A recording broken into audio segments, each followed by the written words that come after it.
Hey, buddy, you jumping on the call? What time is it? 11:30 now. Oh, okay. Oh, I was going to talk to you about I something. Okay. think.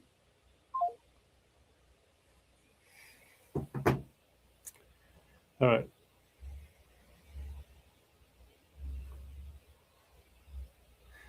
Okay, guys. So just to recap, and I'm going to send this out again. 11:30 Tuesday, Wednesday, Thursday. Do three live trainings always at the same time. So this is always what's happening. 11:30. Maybe we're a few minutes behind, but always 11:30 every 3 days a week. Tuesday, Wednesday, Thursday. Alex, I know you and Will have different things you want to talk about separately. We can do that offline if you want to do that separately. But yeah. Will, didn't mean to catch up. But Tuesday, Wednesday, Thursday, every day, 11:30. I'm here trying to present on stuff. Um, and sometimes a little bit late, but that's kind of what this is. It. Is there anything urgent either one of you guys needs to cover while we're waiting for other people to show up? I was asking about the real estate bees email. Are those like? Is there a login for that, or is that exclusively for you? No. So those should all be going to you, and everybody should already have the real estate bees. And I've been struggling. I've been trying to figure out how to set up making sure everyone has it because it seems like people either aren't getting stuff or not reading stuff or whatever. But basically, there's a login, and I can while we're on the call, I can dig it up and I can paste it over. Um, and Yeah, I can get right on those now. yeah.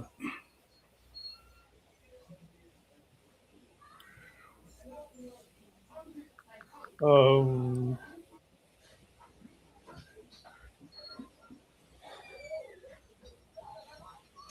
okay.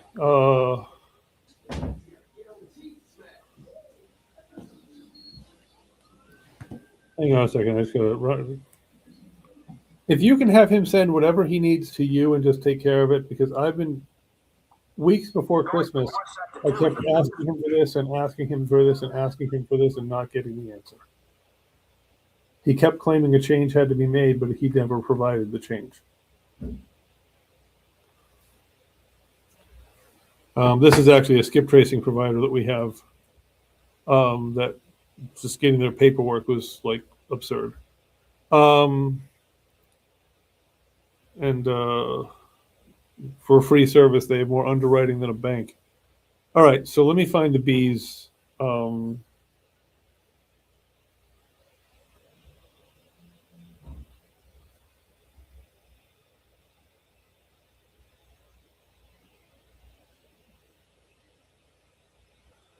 all right, so I'm just trying to find the.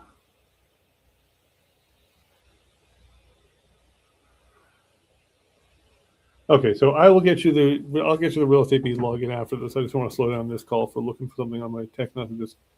Um, but actually, this is a good scenario, a good time to go over where these things are stored, and we're. I'm actually having a training website built right now that will cover make this a little bit easier. Um, but so we have a sheet in here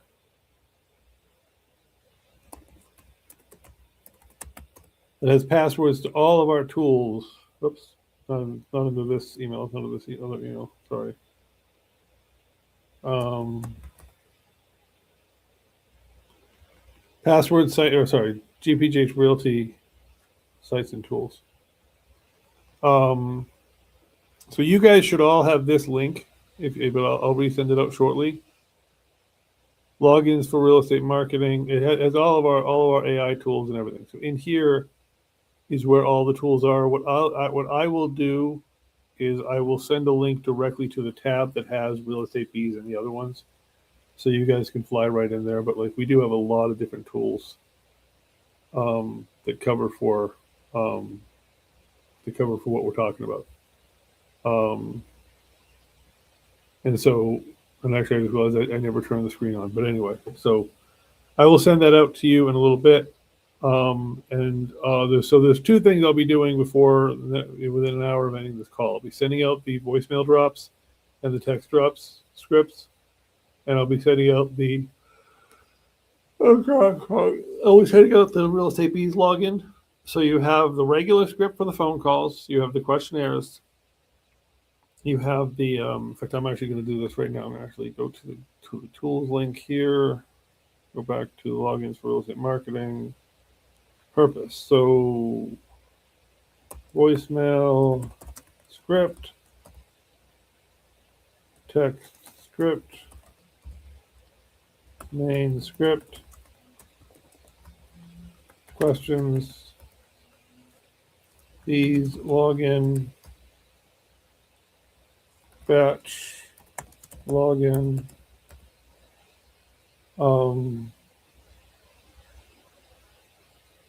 Okay, so I'll get those. I'll get a link to that sent over. Oh, and AI dialer login and set up skip trace login. LLC skip trace login. All right, so I just made a list of the things I want to put in this. I'll put it into a separate spreadsheet and I'll get it out to everybody pretty much as soon as this call is done. So yeah, so we have, and we will have. So okay, so Real Estate Bees and other softwares that we have are going to start coming to you guys by email probably the next day. If they haven't started already, they're going to start coming the next day or so. The developer finished up last night, so I'm not sure if it triggered today or whatever. So anytime we get a lead from any of our sources, it goes out to everybody. The first person to call them and get on. These are not in the system yet. No form has been filled out for them. So,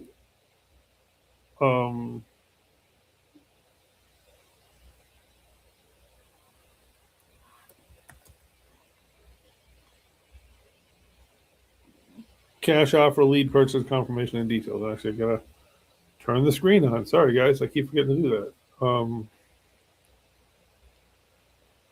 Let's go. Okay. All right. So this is what a Real Estate Bees lead looks like. View full details is when you need the login to Real Estate Bees. And of course, we're on video, so it's going to go slow. But this is where you log into the Real Estate Bees software to get all the details they have on the lead.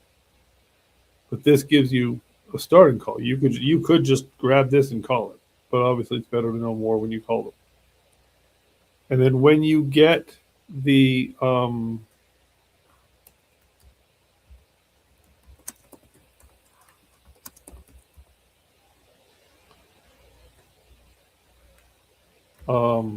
when you get the lead on the phone is when you're going to fill in the buyer form or seller form, which these are all sellers on these leads. So that will get you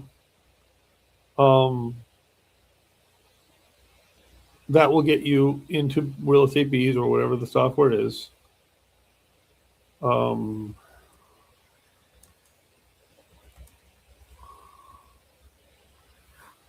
That will get you in there and you can pick it up from there. So when it's in this state here, when you receive it, no one's touched it.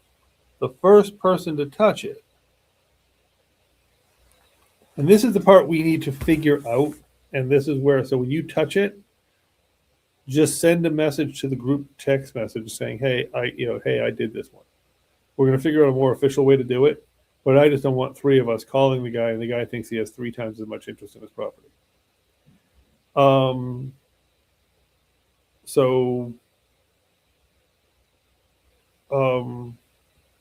Anyway, so that's the way, that's Real Estate Bees and the other thing. The hardest part about Bees is going to be, since it's going to everybody, letting everybody know, hey, this one belongs to this person. If we will develop a better solution, but right now I just want to get everybody started as quick as possible. The same thing goes with those leads I bought a couple days ago. When they start coming in, I don't know any other way to do it than simply put them in a pool and let people claim them.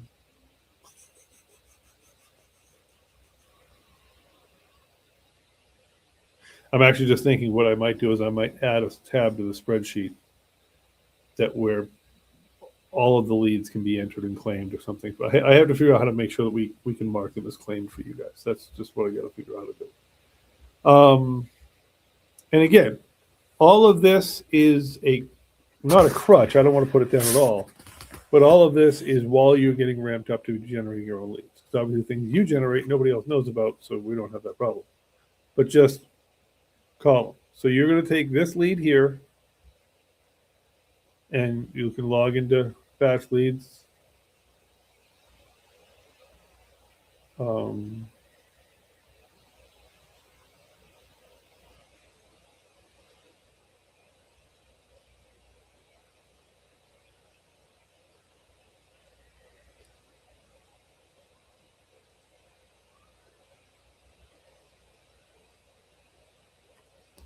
All right, so it obviously isn't logging me in properly because it doesn't know who I am. But anyway, I've seen this website before anyway, so I'm familiar with it. I just never got the chance to use it. yeah. So we have this, and so we're sending what held us up on this is we have to go back in history and send all of the old real estate fees leads, because this is one of those things Ryan and I took over and paid for and whatever, and then never actually used because other leads came in that were simply easier. Oh yeah, I've been waiting to use that, so I'm gonna check out the ones that. Yeah. And I will check So that's that question. Alex, did you have any other questions you have, Will, or Alex, did you have any questions? No, yeah, not right now. Just send a login, like you could text me the login and everything, and I'll get on those right now. All right, cool. Now we do have two other deals to talk about that, but this one is not signed up yet, so we're not advertising it yet. But we have a 15 unit in Cleveland, and this is literally all we have on it. Like, this is, the guy's got a 15 unit in Cleveland worth $300,000, and this is the best he can get us as far as information. We know a little bit about it physically. We know a little bit about it generally, but we don't know a lot about it. So we will be doing, once we get them under contract, we will be doing ads for this one and promoting this one. The way we price this one, this was a tough one because we knew so in 15 unit properties, the comparable sales all the sales are based on income. That's the way larger, medium and larger multifamilies just are.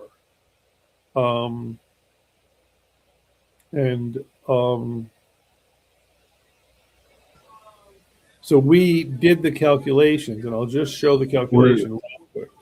What? Where is this located? This is in Cleveland, Ohio. Either Cleveland or Cincinnati, I forget. So, and I'm using this just to show how rental calculations, how rental properties are valued. Again, you guys aren't doing this as a rule, but it's like, I forget who it was. I think it might have been Chad and I were talking about a multi-unit. So we have 15 units at $1,000 rent. So it's all based on income minus expenses. Is pretty much what it comes down to. So it comes down to, okay, let's say your total income is $250,000, is $225,000 a year. You then take out your hard costs. You take out maintenance, vacancy management. So I take out $70,000 for maintenance, vacancy management. Take out another $25,000 for taxes and stuff. So I'm down to 125. And that is 125 for Cleveland, it's an 8% cap rate. 125 divided by 0.08 is the number. I'll use 10. So 125 at 10% cap rate is 1.25 million. So the building's worth about $1.25 million when it's done. Then I'm looking at these pictures, and so I can't see anything inside the building. This guy hasn't been in the building in a decade. There's nothing in the pictures that are horrible, but there's also nothing in the pictures that are great. So I'm saying, all right, I'm probably doing everything. I'm probably rewiring the building. I'm probably replumbing the building. So $65 a square foot came to about $800,000 in repairs. So 1.2 minus 800. That's what the building's roughly worth right now. It's a much more longer version, but that's how we price these buildings. So we will be having this property to market soon. The other one we have right now, and this is from another wholesaler, and this is right down by you, Phil. So this Will. So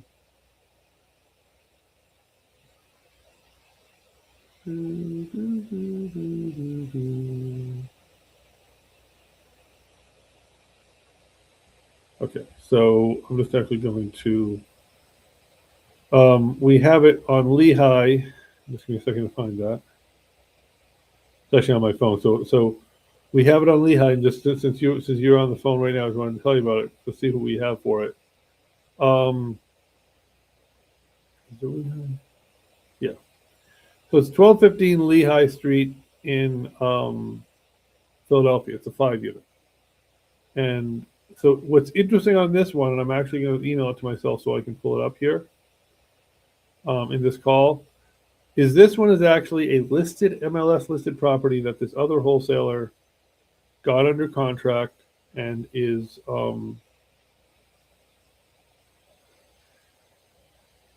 he is under contract as the buyer, so then he can wholesale the deal, basically. So that's all fine and good. So we're setting up a JV with him. So he sent it over to us to see if we could find a buyer. And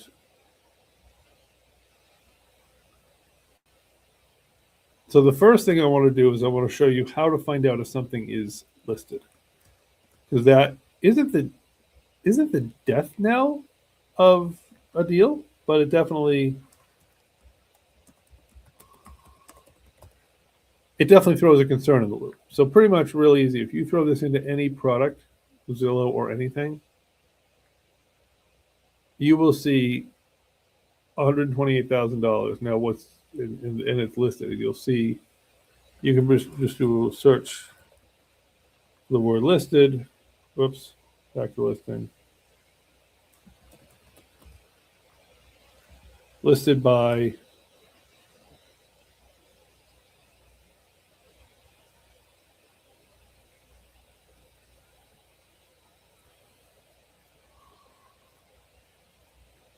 so last time I saw this, it said listed by, but he just closed on it.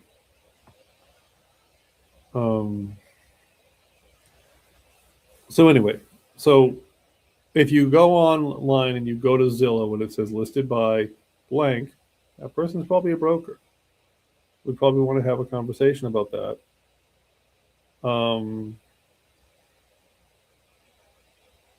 And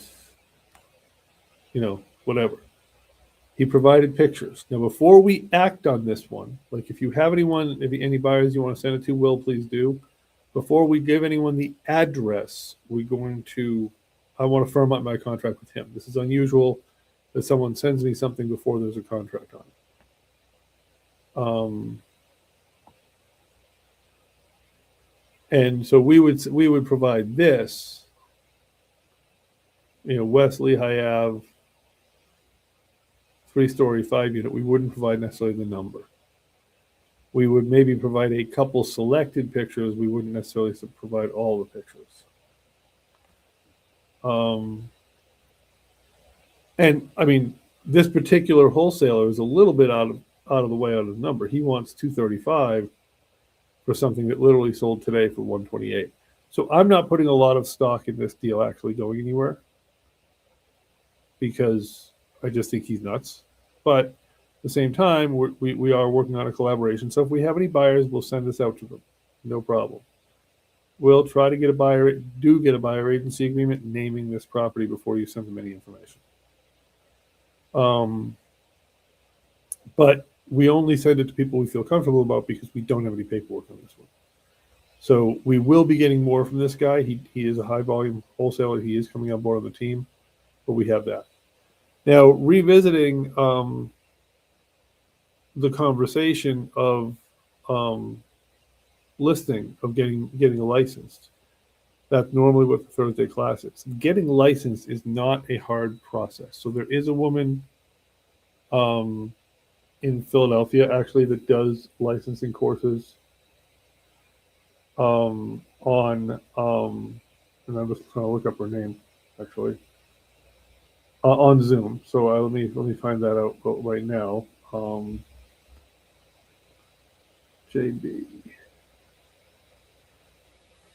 Yep, there she is. Okay. So I'll send her number out, and there's a couple other online courses that I'll suggest. It is not a hard program. It's a couple $100 to get licensed. It's, to take the course and and it frees you up to make a higher percentage of the return. We can pay you guys like we are 40, 50%. You get licensed, you jump to 80. So there's that. The other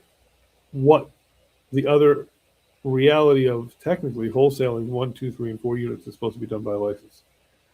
All right, so just want to kind of open it up to questions because I'm getting some text messages from people on other questions. Is there anything else? Anybody want to jump in with a question before I go through the text messages?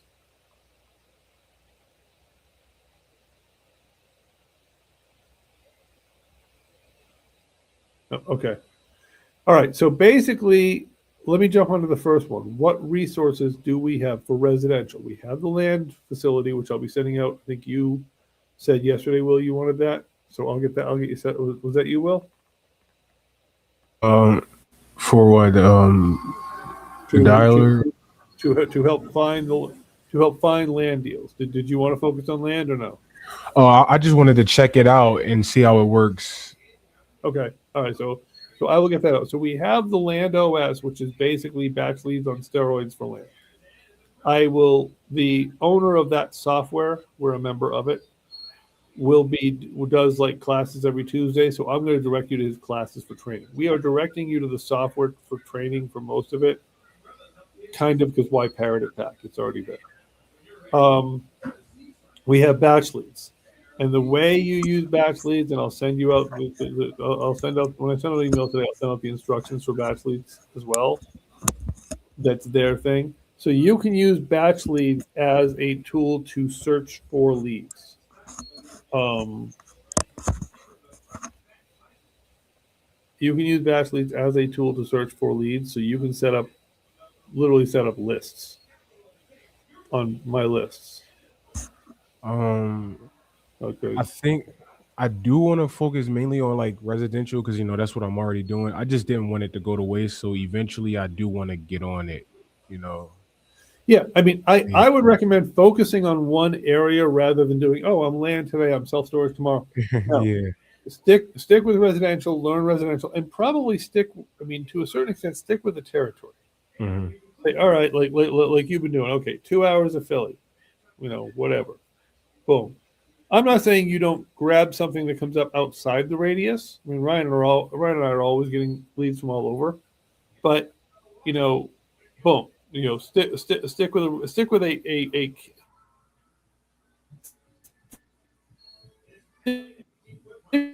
with some sort of type of property, or talk to a buyer today. He's like, we are 5+. We are anything east of State College, from just north of Philadelphia to just south of Binghamton. This is us. You get a 5+ that's in that category. We are the money. We're there. So that's a good buyer, and I'll put him into the buyers list and share him out so we can hopefully develop that conversation. But Batch Leads developed this list, happens to be in Pittsburgh, and I've got a friend out there who is doing really, really well in Pittsburgh. Like, she's buying 7 properties a month. I'm actually trying to get her on board.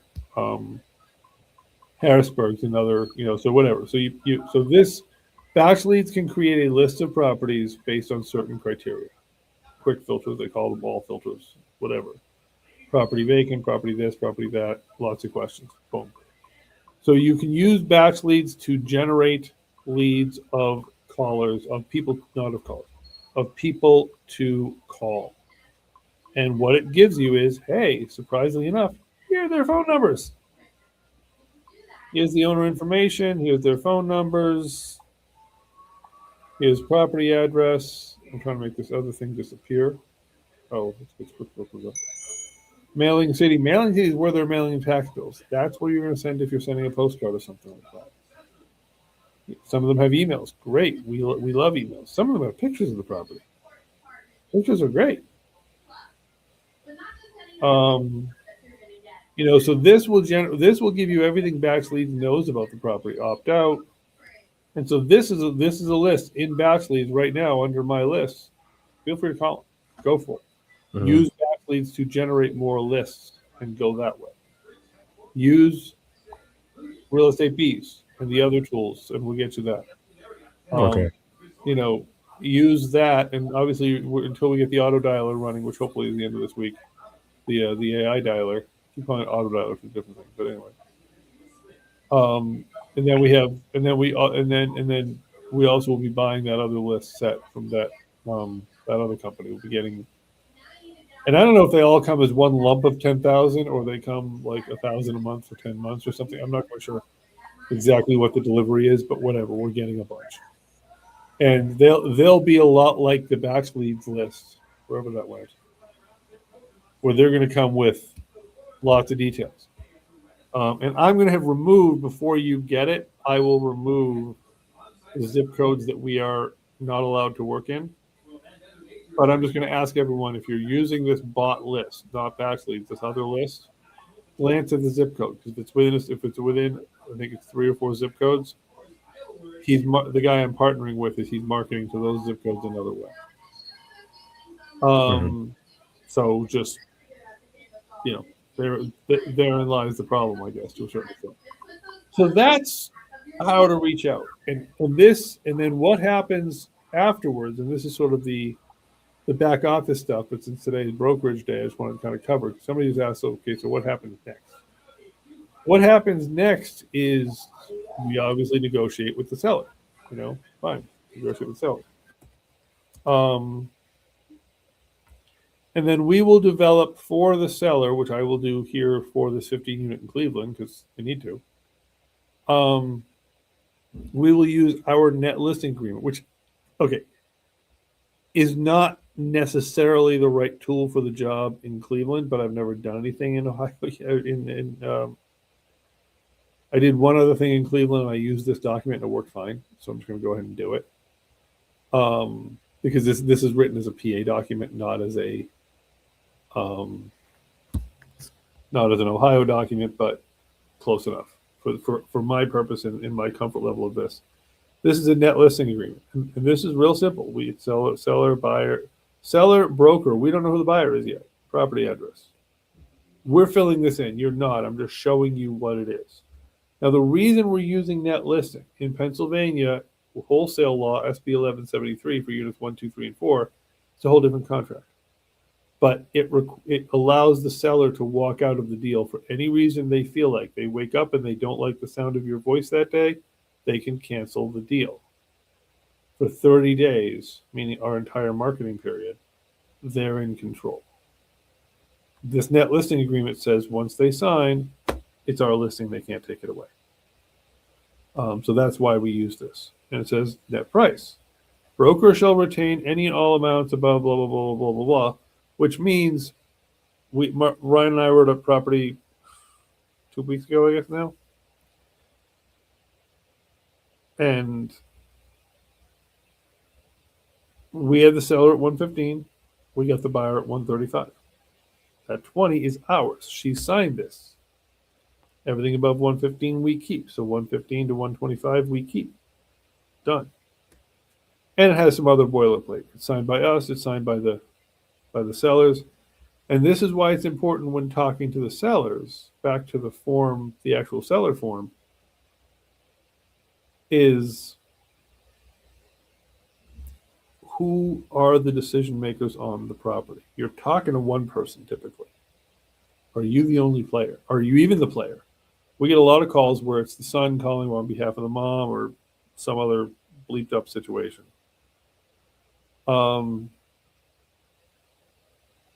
So this is the kind of information we know. We need to do these deals. And this makes it a brokerage listing agreement, which means we have the right to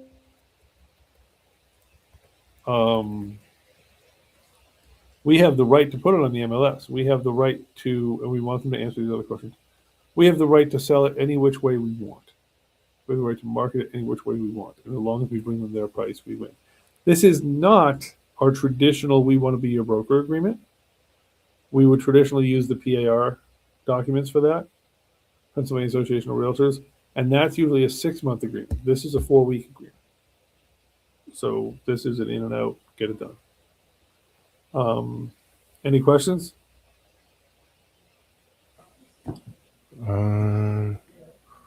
That's it so far. I had a question about the net listing. Weren't there restrictions on that or no?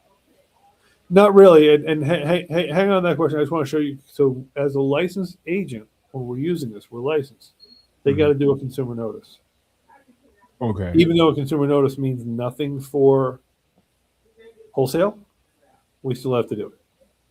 Even though there's nothing in that consumer notice that applies to what we're doing.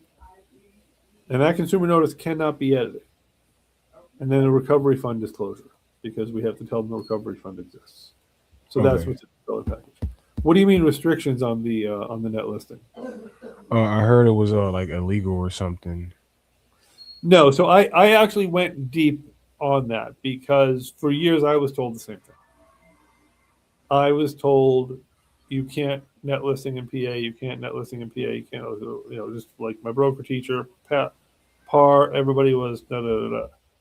Then I ran into an attorney who's fairly experienced in the real estate field, and he's like, you can do net listing. He's like, PAR at the time didn't allow it. Association of Realtors didn't allow it. Now they've even added on their software. They've even added net listing. So what it was colloquially understood to be not legal. And believe me, I carried the water on that for a long time. But it is actually legal. And finally, I called my broker teacher up who taught me it wasn't legal. And I said, Larry, that's funny. It says here it's legal. He's like, well, yeah, it's legal, but PAR doesn't like it, so I teach that it's not allowed. And I was like, you what? Like, that doesn't make any sense to me. So basically, yes, we can do a net listing. And we do it because it gets us around 1173. Okay, yeah, I like net listings. I really wanted to do those, to be honest. Yeah. Now, and now here's the important thing in a net listing is that, and by the way, we don't tell other wholesalers or brokers about net listing because everyone thinks it's illegal. So it's kind of our own little loophole. So everyone is ignoring 1173. And I'm not hoping for someone to fail, but I am hoping at some point the state stands behind this law, because why have one if you're not going to stand behind it? But we have in here, by the way, this gives us the right.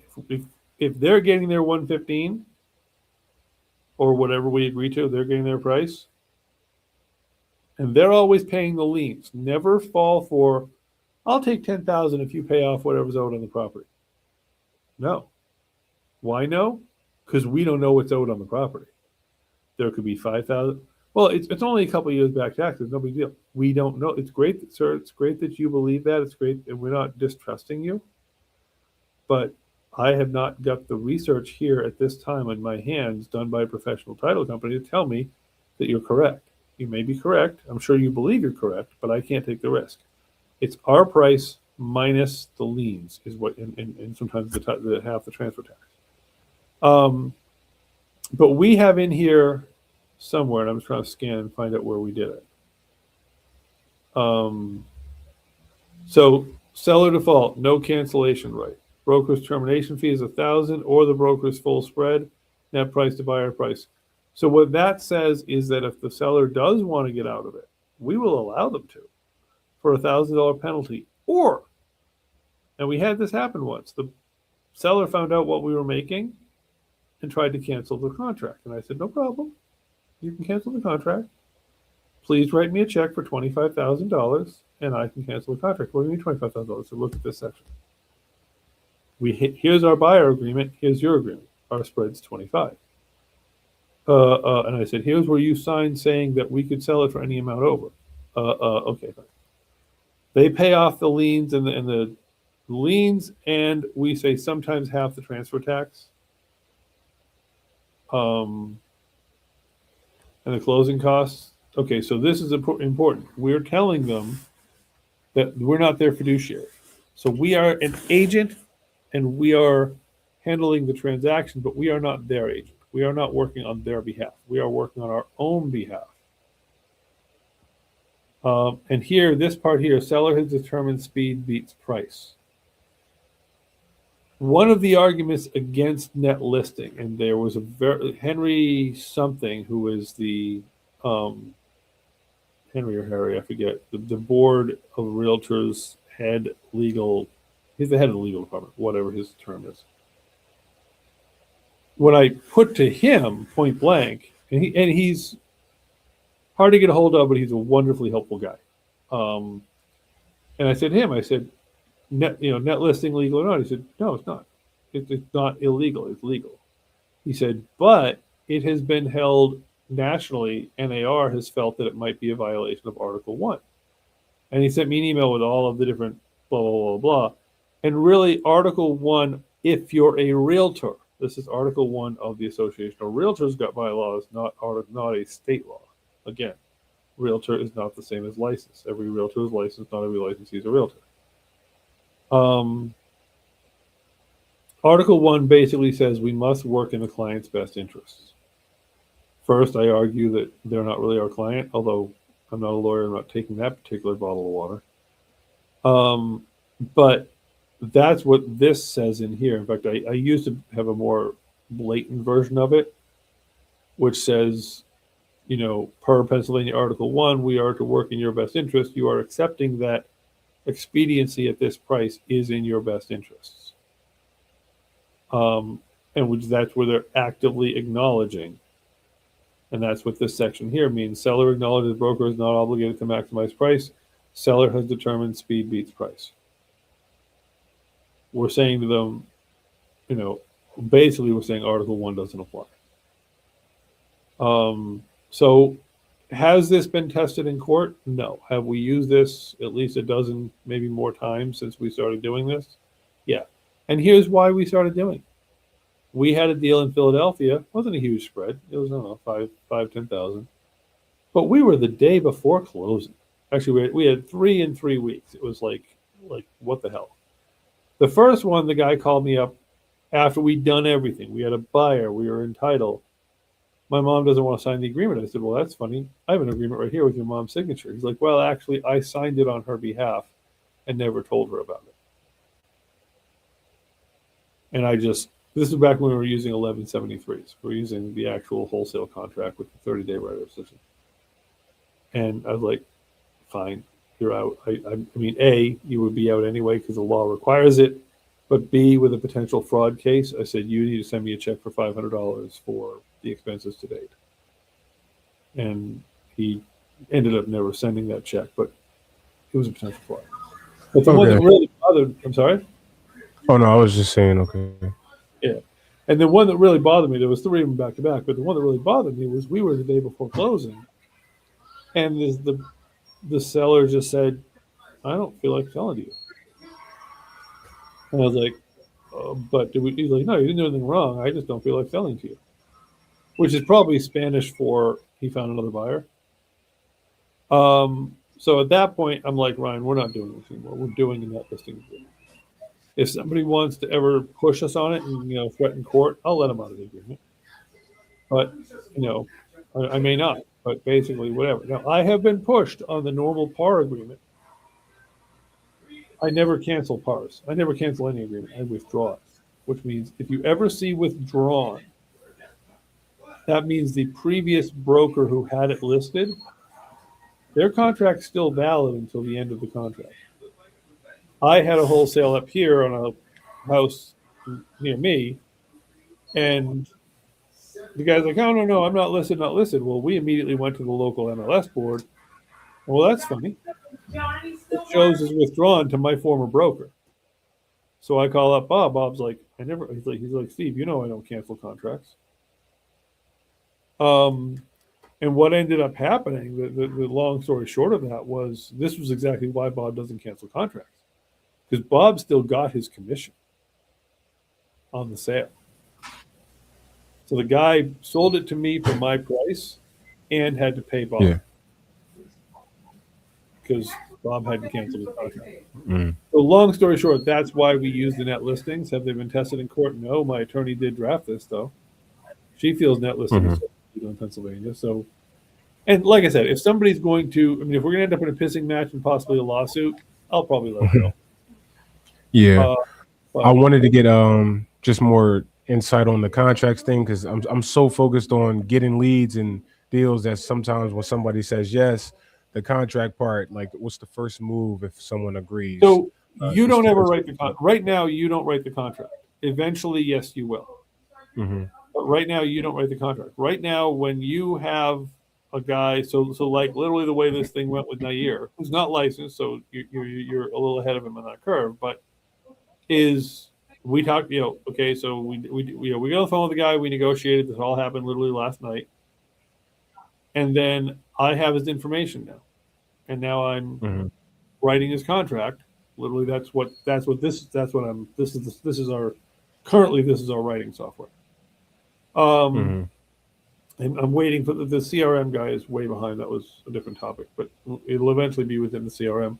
But basically,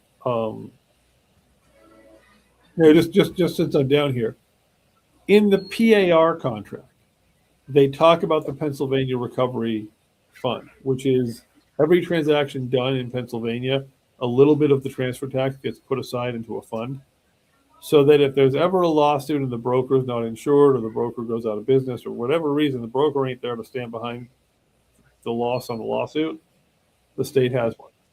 I don't have the recovery fund named in here, and someone told me I needed to have it.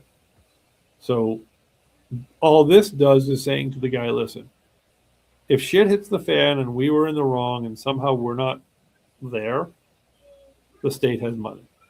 I've Mhm. never had anyone ask about this. What you'll find quickly when this you'll see this on the PAR contracts too. They don't read them. They don't care. Like Yeah. they care about the parts we fill in. They don't. The PAR contract is 17 or 14 pages. I forget which. I've had one client ever sit there and go paragraph by paragraph. I'll usually turn the page. What? I was saying like what about like listing agreements and like buyer's agreements? What if the person is like is older and they don't use technology well and I'll have to like show up in person? Like Okay, so because all I right, am so yeah, driving. you are driving. Yeah. Mhm. Or are you headed to somebody? You got somebody in mind specific, or No, just in general. I was just saying okay? like as an example. Sometimes they won't So use it, you know. yeah, so and so I do the same thing in person or online. Now this little contract, I'll just send to somebody and they can read it themselves because there's not a lot. If we go to the zip forms real quick, zip forms is the software that the Scranton board uses to create the documents. Every board, some boards don't use zip; they use other variations of the same tool. But if we look at pull up the contract here.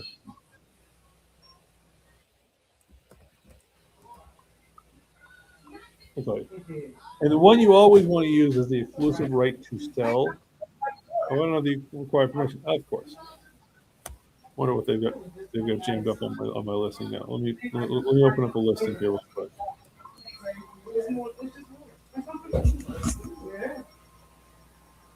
So it doesn't matter really. So what you do is I go through the same thing with them. Of course, all of them coming up with new listings. Well,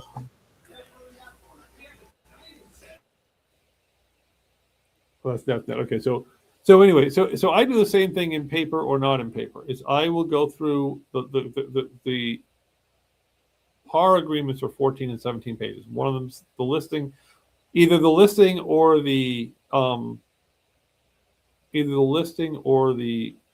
AOS, the agreement of sale, the buyer side. One of them's 14, one of them's 17. So they're big, and the print is small.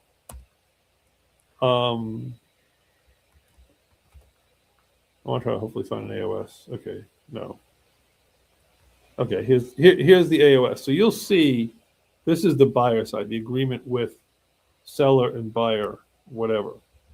But you see how relatively small the font is, and it's page 1 of 14. Yeah. So I will go through with the people. I'll say, listen, when you get it, call me, or if you're in person, you're flipping through it. And I'll go to this page and I'll just go through every section. And, this is you, this is them, da da da. I'll go to this page. Well, here's the important part. You're getting 330,000. They're giving you a $3,000 deposit.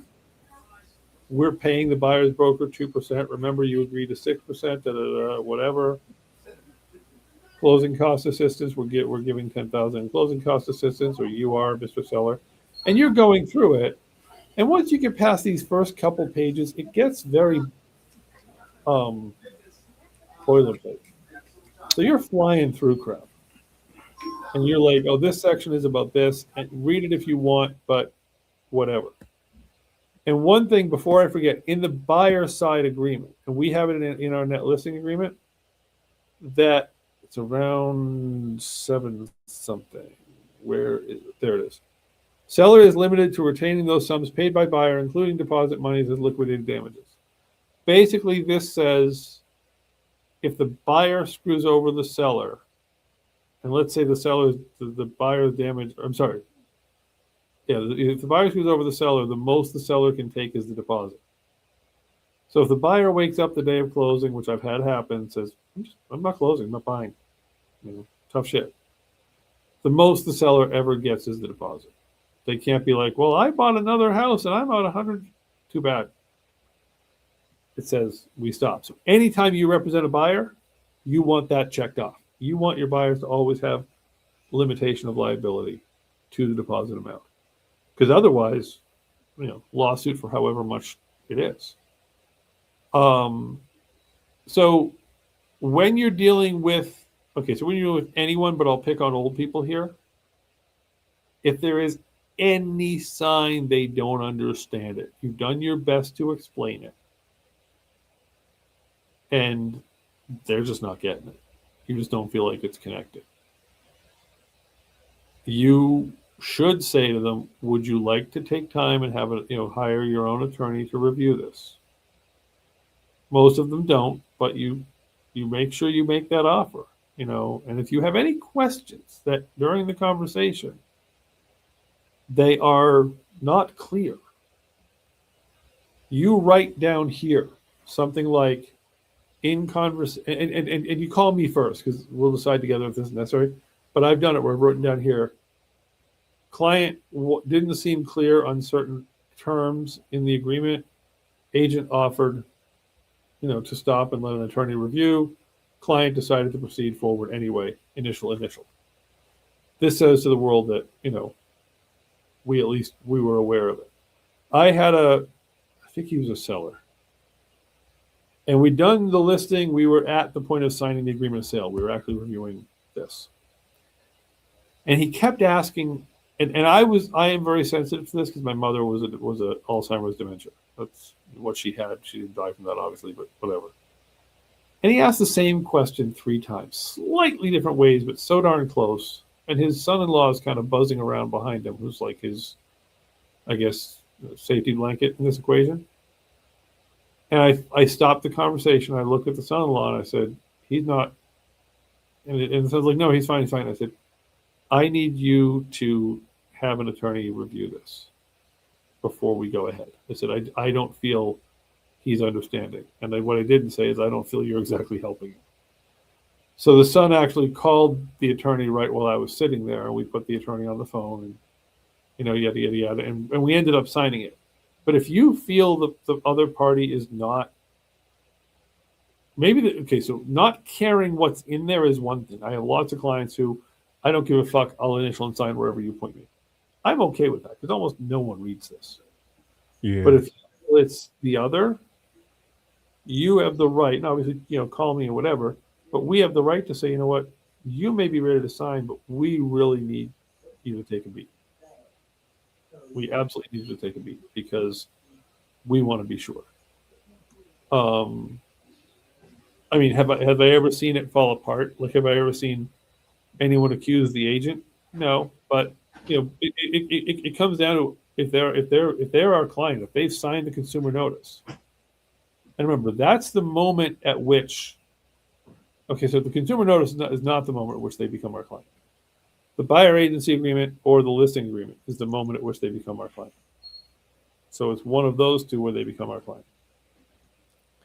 But anywhere in there, if we feel they're not competent to make the decision, then we need to flag it, or at least we at least need to raise the question. If they are convinced, if we say, hey, are you sure you get this enough, and they haven't shown us some obvious sign, there's nothing wrong in signing it if you stop and verify with them and say, hey, are you sure you get it, you get this enough? Okay. But what we never want is the accusation of you didn't give me enough time to consider.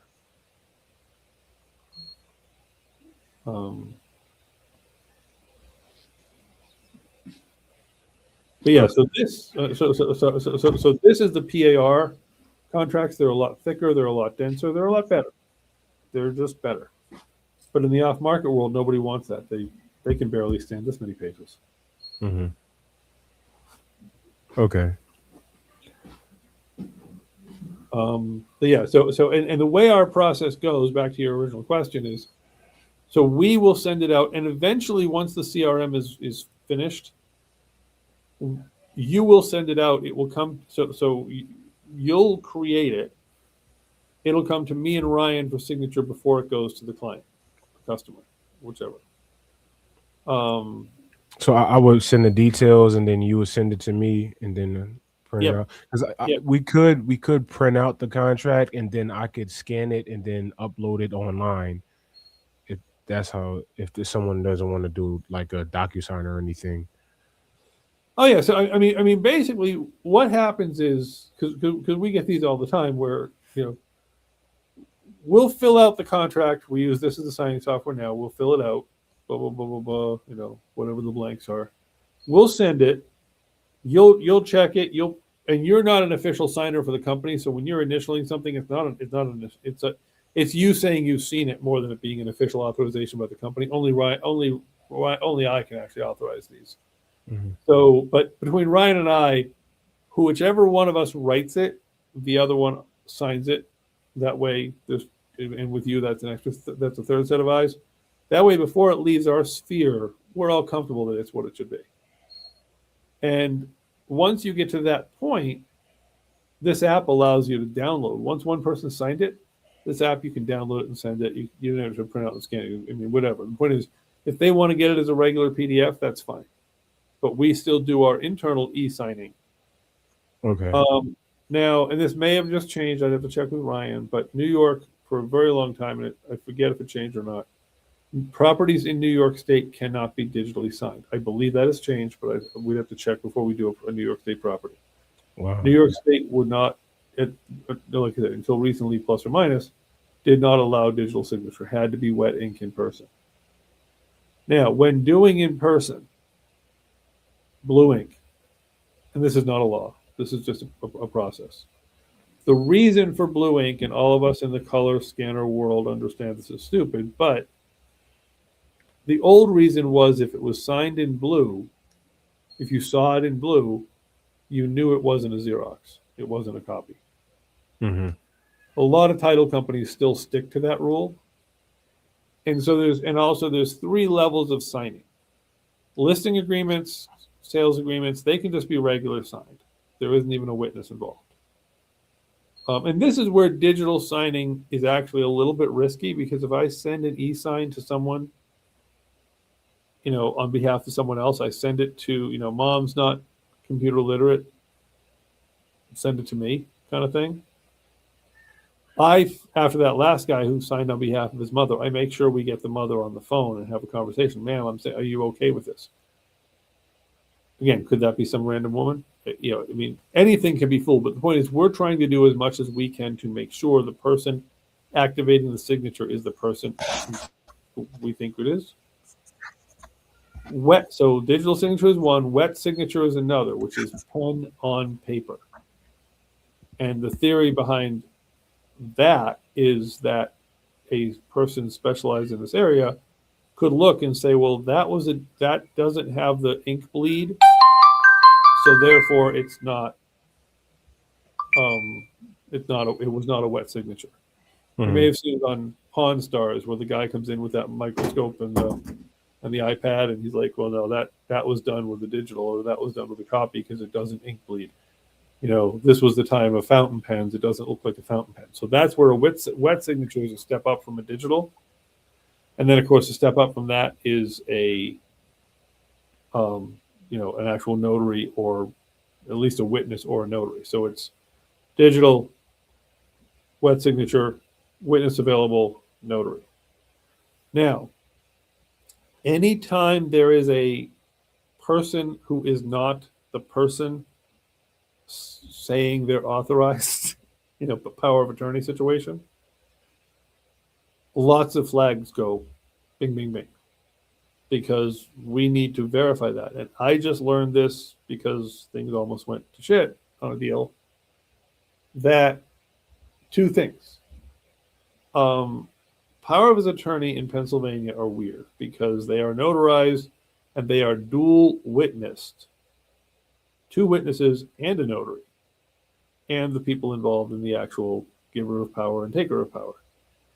And not surprisingly, but apparently was surprisingly to this attorney that was presenting the power, those witnesses cannot be the people who are giving or receiving power.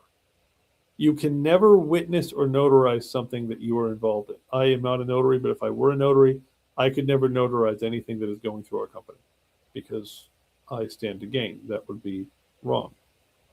So anytime we're dealing with powers of attorney or even notarized documents in general, that's going to be something we're going to discuss and we're going to walk through carefully, because I had a deal where the guy it was a husband and wife thing. The husband was in jail, yada, yada, yada. She claimed she had power of attorney. A local attorney brought it over, da, da, da. Turned out the notarization for the husband was faked. And one of the witnesses on the document was the wife who was receiving the power. Thank God the title person I was dealing with at the time personally knew the woman who they claimed notarized the document. And she's like, "No way in hell this woman would have notarized this." I'm like, "What do you mean?" She's like, "She wouldn't drive to the prison. Prison's 3 hours away. This woman will not get in her car." So anytime we're dealing in any things like powers of attorney or novations or whatever, you and I need to talk. There's flags. We got to really walk through it carefully.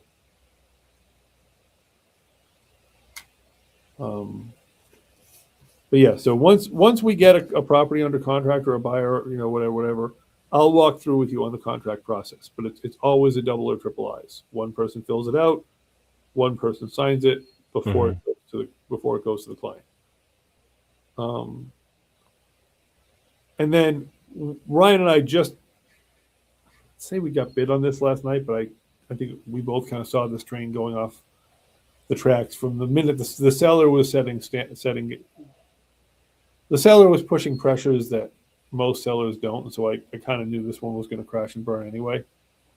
But we had a guy selling us 2 properties for $15,000, and at the last minute, Ryan and I stuck in, "Hey, or $8,000 each," and we texted him. We said, "Hey, we're going to do $8,000 each because what if we can buy one but we can't buy both?" And that was kind of the straw that broke his camel's back, and he's moved on. That's fine. If they're not cool and they're not willing to discuss it, he won't even pick up the phone then. They're not cool, they're not willing to discuss it. Great, good luck. We dodged the bullet. Okay. Text me to log in for like real estate bees. I want to get on those leads as soon as possible. Yep, I will. Yeah, we're pretty much wrapped up here. I will send them to you right now, and we'll go from there. Okay. All right, thanks. All right. Thanks, bye-bye.